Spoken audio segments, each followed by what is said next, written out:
नमस्कार, मैं महावीर सिंह राजपूत और आज है हमारे साथ ओबीसी महासभा से राष्ट्रीय कोर कमेटी सदस्य विभव सिंह लोधी जी। इनसे करेंगे मध्य प्रदेश में विधानसभा चुनाव के बारे में कुछ खास बातचीत। आपका हमारे चंदेरी हलचल में स्वागत है विभव जी। चंदेरी हलचल को बहुत बहुत शुभकामनाएं। आपसे जानना चाहिए कि आपको संगठन चलाए हुए काफी समय हो चुका है और कई जगह आपने धरना प्रदर्शन भी किए हैं सरकार के खिलाफ। तो अभी चुनाव का माहौल है, विधानसभा चुनाव का, तो इसमें आपकी नई प्रक्रिया क्या है? देखिए, नई प्रक्रिया कुछ भी नहीं है।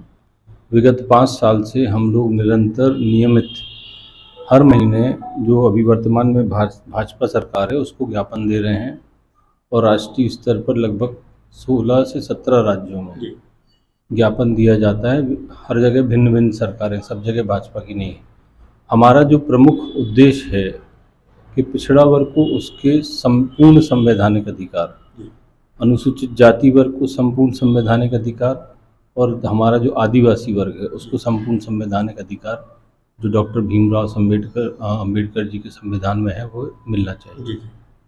तो जैसा कि आपके परिवार से 2 सदस्य ऐसे भी हैं जो अभी विधानसभा चुनाव की तैयारी भी कर रहे हैं, तो क्या आप भाजपा पार्टी को समर्थन करेंगे इस बार, आपका संगठन या आप? जी नहीं, देखिए, मेरी सगी मौसी के बेटे को टिकट मिली है बरगी जबलपुर से विधानसभा की, और सगे बड़े पिताजी के बेटे प्रद्युम्न सिंह को बड़ा मलेहरा से टिकट मिली है। भारतीय जनता पार्टी जो है हमारे अधिकार नहीं दे रही और मैं बहुत बड़ी लड़ाई लड़ रहा हूँ। मैं देश का पहला आदमी हूँ जिसने 2014 में इस विषय को लेकर पिटीशन लगाई सुप्रीम कोर्ट में और निरंतर आंदोलन किए, धरना प्रदर्शन, लाठीचार्ज हुए। तो विषय वो नहीं है, भाई हैं तो हमारे अधिकार तो नहीं दे पाएंगे ना, वो जो हमारे अधिकार देगा। ये संपूर्ण पिछड़ा वर्ग की, दलित आदिवासी वर्ग की बात है और पिछड़ा वर्ग अकेला लगभग 80 से 88 करोड़ के बीच में है भारत में, उनके संवैधानिक अधिकारों का विषय है। तो ये विधानसभा चुनाव जो है इसमें आपका जो संगठन है ओबीसी महासभा, ये किसको समर्थन करने वाला है, कांग्रेस को या भाजपा को या अन्य किसी दल को? देखिए, हमारा जो प्राथमिक उद्देश्य है, जो हमारे संगठन में चर्चा हुई है राष्ट्रीय कोर कमेटी, प्रदेश बॉडी से, जिला बॉडियों से, हम ये देख रहे हैं कि कांग्रेस ने पिछली बार से लगभग 22 ओबीसी की टिकट बढ़ा दी, भाजपा ने लगभग 25 बढ़ा दी, ठीक है ना। परंतु जो हमारा अधिकार है, अधिकार हमारा पूरा लगभग 140-142 सीटों पे बनता है जहाँ पिछड़ा वर्ग के प्रत्याशी होना चाहिए, परंतु नहीं है। तो हम जो लड़ाई लड़ रहे हैं उसका मूल उद्देश्य है कि ये पिछड़ा वर्ग के अधिकार टोटली डिलीवर होना चाहिए हमारे हिस्से पे। देखिए, दलित आदिवासी वर्ग के अधिकार उनको दिए गए हैं जो विधायिका में है, इस कारण वो विधानसभा का चुनाव लड़ पा रहे हैं, पर हमारे अधिकारों पे दूसरे वर्ग के लोग आके बैठ जाते हैं। हमारी किसी से बुराई नहीं, संवैधानिक विषयों की लड़ाई है और हम लोग जहाँ भी पिछड़ा वर्ग का व्यक्ति है, हमारा प्रयास ये है कि 148 सीटें सामान्य सीटें हैं, अनरिजर्व्ड हैं, अनारक्षित हैं। उन अनारक्षित सीटों पर 148 पिछड़ा वर्ग के लोग जीत कर पहुँचे, वो चाहे भाजपा से जीते, चाहे कांग्रेस से हों, चाहे बसपा से हों, चाहे सपा से हो, ठीक है ना। इसमें कोई वो नहीं, क्योंकि भाजपा कांग्रेस ने क्या सुनिश्चित किया है कि पिछड़ा वर्ग का बहुमत विधानसभा में ना बन पाए, ये उन्होंने सुनिश्चित किया है कम संख्या में टिकट देके। तो आपके संगठन द्वारा क्या कोई प्रत्याशी उतारे गए हैं मध्य प्रदेश में? देखिए, हमारा संगठन टोटली नॉन पॉलिटिकल ऑर्गेनाइजेशन है जो इन वर्गों के संवैधानिक विषयों पर काम कर रहा है। तो हम समर्थन कर रहे हैं। जैसे मैं आज चंदेरी आया हूँ, चंदेरी में बहुजन समाज पार्टी से एडवोकेट वीरेंद्र यादव जी लड़ रहे हैं और उनके विरुद्ध कांग्रेस भाजपा ने से 2 सवर्ण वर्ग के प्रत्याशी, उनसे किसी बात का विरोध नहीं है, परंतु हमारा प्रयास ये रहेगा ओबीसी महासभा का कि चंदेरी से एडवोकेट वीरेंद्र यादव चुनाव जीते। जैसा कि अभी दिल्ली में आपके संगठन द्वारा अभी धरना प्रदर्शन भी किया गया है मांगों को लेकर अपनी, तो उसका मुख्य उद्देश्य क्या रहा है आपका?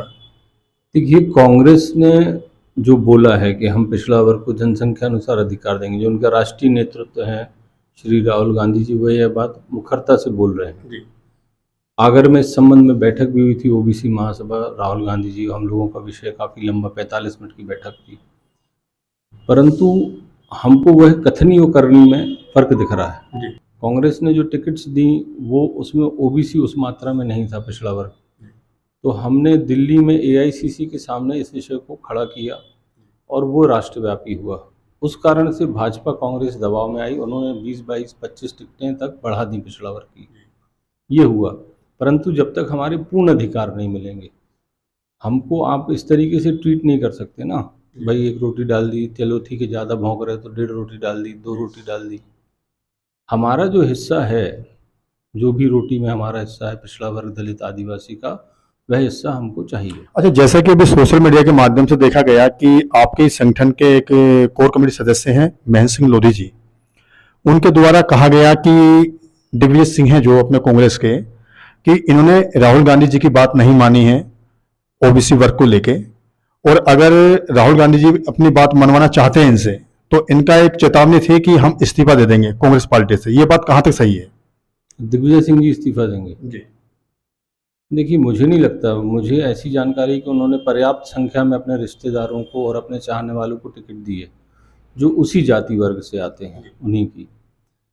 और राहुल गांधी जी की बात तो नहीं मानी इन लोगों ने, ये बात तो बिल्कुल तय है, क्योंकि वो तो स्पष्ट बोल रहा है बंदा कि भाई जो भी जनसंख्या है उस हिसाब से अधिकार हम देंगे, है ना। और उनकी बात नहीं मानी, इसके नुकसान कांग्रेस को होंगे। कांग्रेस जो अभी बड़े हवा में चल रही थी कि हमारी सरकार बन रही है, अगर पिछड़ा वर्ग, देखिए इस समय नरेंद्र मोदी जी ने क्या बोला, आप ध्यान कीजिए कि बेल आइकॉन दबाओ, मतलब पूरा 90% चुनाव सोशल मीडिया पे जाने वाला है, ठीक है ना। और 90% चुनाव जब सोशल मीडिया पे जाएगा तो ओबीसी महासभा से स्ट्रॉन्ग सोशल मीडिया इस समय इंडिया में किसी के पास नहीं है, भारत में किसी के पास नहीं। तो आप ये मानते हैं कि दिग्विजय सिंह ने जो चेतावनी दी है राहुल गांधी को वो सही है?